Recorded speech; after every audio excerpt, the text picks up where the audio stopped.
नमस्कार विद्यार्थ्यांनो, माझे नाव माधुरी राजभर आहे. मी तुम्हाला हिंदी हा विषय शिकवणार आहे. आज विषयाला तुमचं स्वागत करत आहे. आज जो आपला व्याकरणचा धडा आहे शुद्ध लेखन आणि यांचा हा दुसरा सीझन आहे. पहिल्या सीझन मध्ये आपण बघितले की शुद्ध लेखन काय आहे आणि त्यांची परिभाषा किंवा त्यांचे काही प्रयोग पण बघितले. तर इथे आपण काय बघणार आहे शुद्ध लेखन मध्ये यांचा प्रश्न कसा आपल्याला विचारून जाणार आहे किंवा यांचे काही उत्तर बघणार आहे. यांचे प्रश्न किंवा उत्तर आपण पाहणार आहे. तर चला बघूया. बघा, आता तुमच्या समोर काही अशुद्ध किंवा काही शुद्ध वाक्य आलेलं आहेत की नाही? हो. तर तुम्ही इथे बघणार की यासाठी तुम्हाला इथे अशुद्ध वाक्य दिलेलं आहे आणि इथे तुम्हाला शुद्ध वाक्य दिलेले आहे. तर यामध्ये कसं परिवर्तन होऊन जात आहे किंवा कसं परिवर्तन आम्ही केलेले जात आहे हे आपण बघणार आहे. तर चला पहिला बघूया. बघा, पहिला काय आहे? खेळ ग्रामीण जीवन का आत्मा है. तर इथे तुम्ही बघणार जेव्हा मी हा उच्चारण करते, जेव्हा मी हा तुमच्या समोर बोलत आहे, तर तुम्ही पाहणार किंवा तुम्ही ऐकणार की या शब्दातून काहीतरी असं आहे जे व्यवस्थित नाही लागत आपल्याला. कळतं की नाही? काही असं शब्द आहे किंवा मी ज्या उच्चारण करत आहे, तर असं काही उच्चारण आहे ज्या तुम्हाला पटत नाही किंवा तुम्हाला समजत नाही आहे. तर काय आहे बघूया. तर पहिला परत सांगते मी बघा. पहिला काय होता? खेळ ग्रामीण जीवन का आत्मा है. जेव्हा तुम्ही हा ऐकता तर काय तुम्हाला परिवर्तन करायचं आहे हे मी इथे लिहिलेले आहे. बघा, खेळ ग्रामीण जीवन की आत्मा है. आता इथे जे का आहे त्या परिवर्तन बद्दल काय येणार? की असाही येणार. तर याबरोबर ज्या खेळ ग्रामीण जीवन का आत्मा है त्या परिवर्तन कसं प्रमाणे जाणार? खेळ ग्रामीण जीवन की आत्मा आहे. तर काचा बद्दल की परिवर्तन होऊन जात आहे. दुसरा बघा, परिवर्तन सृष्टी का नियम है. परिवर्तन जे आहे सृष्टीचा नियम आहे. तर याबद्दल तुम्ही बघणार इथे परिवर्तन सृष्टी का नियम है. कीचा याबद्दल काय येणार? की जे इथे दिलेले आहे त्या परिवर्तन बद्दल काय होणार? का येणार. तर याप्रमाणे परिवर्तन सृष्टी की नियम है याचं परिवर्तन सृष्टी का नियम है असंही दिलेले आहे. आता तिसरा बघूया. बच्चे विद्यालय में पढ़ रहा है. बच्चे विद्यालय में पढ़ रहा है म्हणजे मुलं विद्यालयावर पडत आहे किंवा अभ्यास करत आहे. तर याप्रमाणे यांचं परिवर्तन बघूया. बच्चे विद्यालय में पढ़ रहे हैं. मुले जे आहे शाळेतून अभ्यास करत आहे. तर याप्रमाणे तुम्ही बघणार की पढ़ रहा है तर याचं परिवर्तन कसं बद्दल झालंय? रहे है. तर असंही परिवर्तन झालेलं आहे. कळलं की नाही? हो. तर चला अजून बघूया. चौथा बघा, हम तो इमारतों के जंगल में बदल गया. हम जे इमारतीचं जंगलवर बदलून जाणार आहे किंवा झाले. तर याप्रमाणे इथे बघा, हम तो इमारतों के जंगल में बदल गए हैं. तर इथे जे गया आहे तर या परिवर्तन मध्ये गए हे असंही परिवर्तन होऊन जात आहे. कळतं की नाही? हो. आता इथे आपण पाचवा बघूया. मैं अपनी टीम के सदस्यों को मिलने गया. मी आपल्या टीमाच्या सदस्यावर भेटायला गेलो. तर याप्रमाणे तुम्ही जेव्हा हे ऐकता, पुन्हा ऐका. मैं अपनी टीम के सदस्यों को मिलने गया. तर याप्रमाणे तुम्हाला असं वाटतं का केचं बद्दल काही अजून येणार? तर याप्रमाणे आपण इथे परिवर्तन बघणार. शुद्ध वाक्य कसं आहे? मैं अपनी टीम के सदस्यों से मिलने गया. मी माझ्या टीमच्या सदस्याला भेटायला गेले. तर से आणि केचं बद्दल आपण कोणतं परिवर्तन केलेले आहे? से. तरीही परिवर्तन आपल्याला भेटत आहे. कळलं की नाही? हो. तर चला अजून बघूया. बघा, आता तुमच्या समोर आलेला आहे प्रश्न 6वा. कोणता आलेला आहे? प्रश्न 6वा. तर चला बघूया. इथे बघा 6वा प्रश्न काय आहे? हमें आरसीआई पर लगाने के लिए 1,00,000 पौधे की जरूरत है. इथे काय सांगितलं आहे? आम्हाला आरसीआई या पौधेवर लावायचा 1,00,000 रुपयाचा जरूरत आहे. किती? 1,00,000 रुपयाची जरूरत आहे. तर इथे बघा, हमें आरसीआई में लगाने के लिए 1,00,000 पौधे की जरूरत है. तर इथे तुम्ही बघणार की पर इथे अशुद्ध मध्ये पर आलेला आहे आणि इथे परचा परिवर्तन कराबद्दल मे आलेला आहे. तर इथे जर पर आलेला आहे त्यांना काय लिहायचं नाही आणि इथे परिवर्तन बद्दल मे असाही लिहायला आहे. आता इथे आपण पाहणार 7वाला बघा. हम नाले पर पूल बनाएंगे. आम्ही नालेवर पूल बनवणार. काय आहे? आम्ही नालेवर पूल बनवणार. तर इथे परत बघा हम नाले पर पुल बनाएंगे. आता इथे बघा हम नाले पर पुल बनवाएंगे, बनाएंगे, बनाएगा आणि इथे बनाएंगे. तर अशा प्रमाणे ही यांच्या अशुद्ध वाक्यात शुद्ध केलेले आहेत. आणि कसं केलेले जात आहे हे तुम्हाला कळत आहे ना? हो. तर अजून बघूया. आता 8वा अतः आनंद का व सुबह भी आ गया. अतः आनंद का व सुबह भी आ गया. अतः आनंदी हा शुभ पण आलेला होता. तर याप्रमाणे तुम्ही इथे बघणार अतः आनंद की वह शुभ भी आगे. अतः आनंदची की कालचं परिवर्तन कसं परिवर्तन होत आहे की आनंद की वह शुभ भी आगे. तर अशा प्रमाणे इथे असंही परिवर्तन होऊन जात आहे. आता इथे बघा 9वा मेरे दोस्त का घर टेकरी पर है. मेरे दोस्त का घर टेकरी पर है. माझा मित्रचा घर किंवा सदन कुठे आहे टेकडीवर आहे. तर याप्रमाणे तुम्ही इथे बघणार की मेरे दोस्त का घर पहाडी पर है. तर टेकडीचं परिवर्तन कुठे झालं पहाडी बद्दल झालं. तर अशा प्रमाणे अशुद्ध वाक्याला शुद्ध करणार पेक्षा असंही दिलेले आहे. आता इथे 10वा बघा वह जिम्मेदार माणूस है. काय आहे वह जिम्मेदार माणूस है. तर असं यांचं परिवर्तन कसं परिवर्तन होणार बघा वह जिम्मेदार आदमी है. जिम्मेदार माणूस है. तर या परिवर्तन कसं होणार व जिम्मेदार आदमी है. तर अशा प्रमाणे इथे असंही 10 अशुद्ध किंवा शुद्ध वाक्य मी तुम्हाला दिलेलं आहे. तुम्ही नीट प्रमाणे ऐकून घ्या आणि कुठे काय परिवर्तन होऊन जात आहे हे पण करून घ्या. कारण की जेव्हा हा परिवर्तन मी केलेले जाते किंवा त्यांचं उच्चारण मी करत जाते तर या परिवर्तनमध्ये किंवा या परिवर्तनमध्ये जे अशुद्ध वाक्य त्याला तुम्ही पाहून घ्या. कारण की सगळं तिथे तसंही प्रश्न विचारून जात आहे.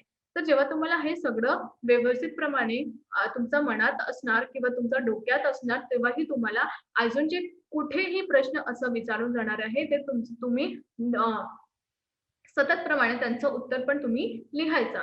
तर याप्रमाणे तुम्ही पाहिले की इथे काय दिलेले आहे आणि अशुद्ध वाक्यात काय काय वाक्य असे आहे जे कशाप्रमाणेही अशुद्ध दिलेले आहे. तर त्यांचं परिवर्तन शुद्ध वाक्यात मी कसं केलेले आहे ते पण तुम्ही पहा. कळलं की नाही? लवकरच लवकर सांगा. कळलं. छान. अजून बघूया. चला. आता आपल्या समोर आलेले आहे प्रश्न. पहिला निम्नलिखित वाक्य को शुद्ध रूप में लिखो. आता इथे आपल्याला काही प्रश्न दिलेला आहे.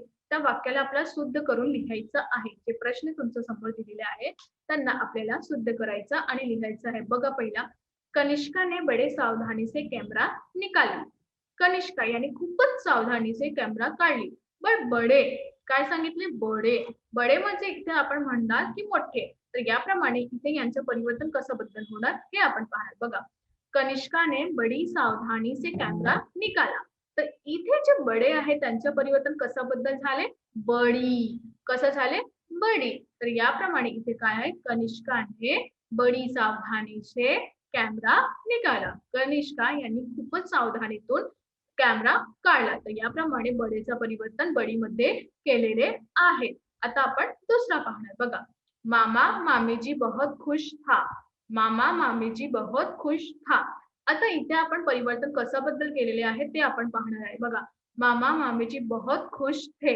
तर थाचं परिवर्तन थे मध्ये येणार. काही की जे वाक्य दिलेलं आहे ते त्यामध्येही होणार. त्यामध्ये नाही होणार. था मध्ये नाही होणार. थे मध्ये होणार. तर याप्रमाणे इथे मामा मामीजी बहुत खुश थे असंही परिवर्तन होऊन जात आहे. आता इथे आपण तिसरा बघणार. उस रात भूतों के डेरे में पुलिस ने छापा मारा. त्या रात्री भूतांच्या डेऱ्यामध्ये पोलीस यांनी छापा मारले. तर याप्रमाणे आपण बघणार की इथे जे मे दिलेले आहे त्यांचं परिवर्तन पर मध्ये होणार. बघा कसा उस रात भूतों के डेरे पर पुलिस ने छापा मारा.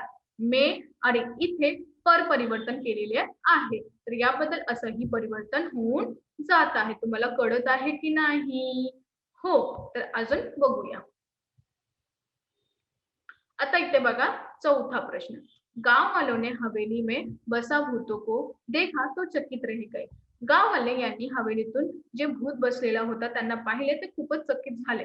आता इथे बघा गांव वालों ने हवेली में बसा यांचे जग काय येणार आहे बसे. इथे मी अधोरेखित नाही केलेले आहे कारण की तुम्हाला पण कळणं पाहिजे की कसा होऊन जाणार. तर इथे बघा बसा. तर याचं परिवर्तन कसे केलेलं आहे बसे. भूतों को देखा तो चकित रह गया.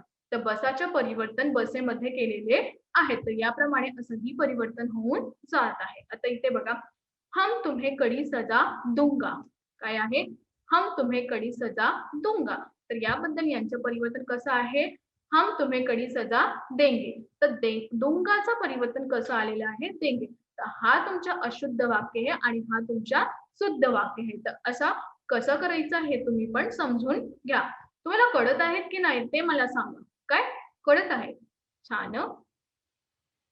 आता बघा 6वा प्रश्न. यह आदमी पढ़ने के समय पढ़ता नहीं. हा जो माणूस आहे जेव्हा अभ्यास करायचा तेव्हा अभ्यास नाही करते. तर इथे तुम्ही पाहणार की तुम्हाला जेव्हा मी परिभाषा सांगत होते तेव्हा हा सांगत होता की बिंदचा प्रयोग कसा प्रमाणे होतो. इथे पडण्यामध्ये तुम्ही बघणार की बिंद आहेत का? नाही दिलेले आहे. आता आपण शुद्ध वाक्यात बघूया. यह आदमी पढ़ने के समय पढ़ता नहीं. तर तुम्ही बघणार की इथे ड चं खाली पण आहे आणि इथे पण ड चं खाली आहे. तर अशा प्रमाणे हा बिंदूचा प्रयोग करून जात आहे. जे तुम्हाला मी परिभाषाबद्दलही सांगत होते, की कशा प्रमाणे यांचं परिवर्तन केले जाते किंवा कसंही होऊन जात आहे. तर याबद्दल तुम्ही पाहणार की या जे बिंद आहे त्यांचा प्रयोग कसा होऊन जाते. का फक्त तुम्ही इथे बघा की सगळं जे शब्द आहे ते तसेच आहे. परंतु इथे मी बिंदी नाही दिलेला ते अशुद्ध करासाठी कारण की हा बिंदी किती महत्वाची आहे हे तुम्हाला कळून जाणार आहे. कळलं की नाही? लवकरच लवकर सांगा. कळलं? छान. आता बघा आपल्या समोर आलेला आहे प्रश्न 7वा. कोणता? प्रश्न 7वा बघा. हरा घोडा कहाँ है? हिरवा घोडा कहाँ है? तर तुम्ही बघणार इथे पण आहे काहीतरी. तुम्हीच सांगा मला आज. सांगा लवकर. चला मी सांगते तुम्हाला. बघा इथे. हरा घोडा कहाँ है? हरा घोडा कहाँ है? तर तुम्ही पाहणार इथे घोडाचा खाली काही आहे का? नाही आहे. तर इथे घोडाचा खाली आहे. तर याप्रमाणे इथे जे घोडा होते ते अशुद्ध होते आणि हा बिंदू लावला तर हे शुद्ध होऊन जात आहे. आता आपण 8वा पाहणार. खत डालने से खेत की उपज बढ़ती है. खत डालने से खेत की उपज बढ़ती है. तर खत आपण काय पाहणार की खत आपण कोणाला म्हणतात? चिठ्ठी किंवा पत्राला म्हणतात. तर याबद्दल खत नाही होणार. काय होणार? खाद. आता इथे तुम्ही पाहणार की हा टिंब दिलेला हा टिंब. इथे टिंब दिलेला आता हा या परिवर्तन नाही होणार. जेव्हा इथे टिंब नाही देणार किंवा बिंदू नाही देणार तर यांचं परिवर्तन होऊन जातं. तर खतच्या बदली आपण काय करणार? खाद. खाद डालने से खेत की उपज बढ़ती है. जेव्हा आपण खाद टाकतात तेव्हा ही खेतची उपज वाढून जाणार आहे किंवा वाढून जाणार आहे. तर याप्रमाणे आपण पाहिले की कशा प्रमाणे इथे जे शब्द दिलेला आहे, जे अशुद्ध शब्द दिलेला आहे त्याला शुद्ध मध्ये कसा परिवर्तन करायचा किंवा त्यांचा उपयोग कशासाठी होऊन जात आहे. तुम्हाला कळत आहे की नाही? लवकरच लवकर सांगा. कळतं? छान.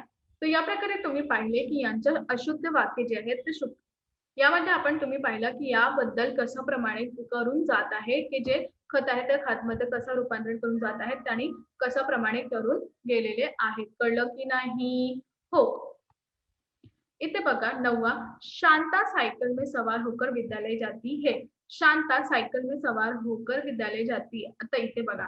शांता सायकल पर सवार होकर शाळा जाती है.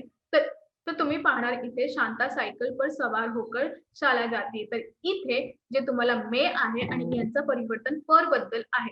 तर या परिवर्तनाच्या कशासाठी केलेले आहे किंवा कसं करता हे तुम्ही पाहणार आहे किंवा पाहत आहे. आता इथे 10वा. खेळ खेळ में वे लढ भी पडते. जेव्हा हे खेळत आहे तेव्हा ते लढून पण जाते किंवा भांडण करून पण जाते. तर खेळगड सेम आहे, मे पण सेम तसेच आहे, वे पण सेम आहे. पण इथे लढ यांचा खाली बिंद नाही आहे आणि इथे जे खालत आहे त्यांचा खाली बिंद आहे. तर अशा प्रमाणे बघा अशा प्रमाणे इथे खालती आपल्याला या बिंदूचा प्रयोग करायचा आहे. इथे पण नाही दिलेला आहे तर इथे पण आपण यांचा प्रयोग केलेले जात आहे. तर अशा प्रमाणेही आपल्याला करायचं आहे. तर आज आपण काय शिकलो? आज आपण हे शिकलो की कशाप्रमाणे आज आपण काय शिकलो? आज आपण हे शिकलो की कशाप्रमाणे हा जे अशुद्ध वाक्य आहे त्यांना शुद्ध कसा करायचा, त्यांचा प्रयोग कशासाठी केलेले जाते किंवा त्यांचं परिवर्तन कशाबद्दल होते. जसं की जे अशुद्ध वाक्य होते त्यामध्ये काही काही असं होते जसं मे त्यांचं परिवर्तन बद्दल पर होऊन जात आहे आणि सर्वश्रेष्ठ महत्वाची जी बिंदी आहे, जे बिंदी नाही आहे तर त्यांचा प्रयोग कशासाठी होऊन जात आहे हे पण आपण पाहिले. तर याप्रमाणे आपल्याला कसं करायचंय त्यांचा जे परिभाषा किंवा त्यांचे जे प्रकार दिलेले आहे किंवा त्यांचे जे उदाहरण दिलं आहे त्यांना नेहमीप्रमाणे नीटप्रमाणे तुम्ही पाहूया आणि करूया. कळलं की नाही? हो. तर चला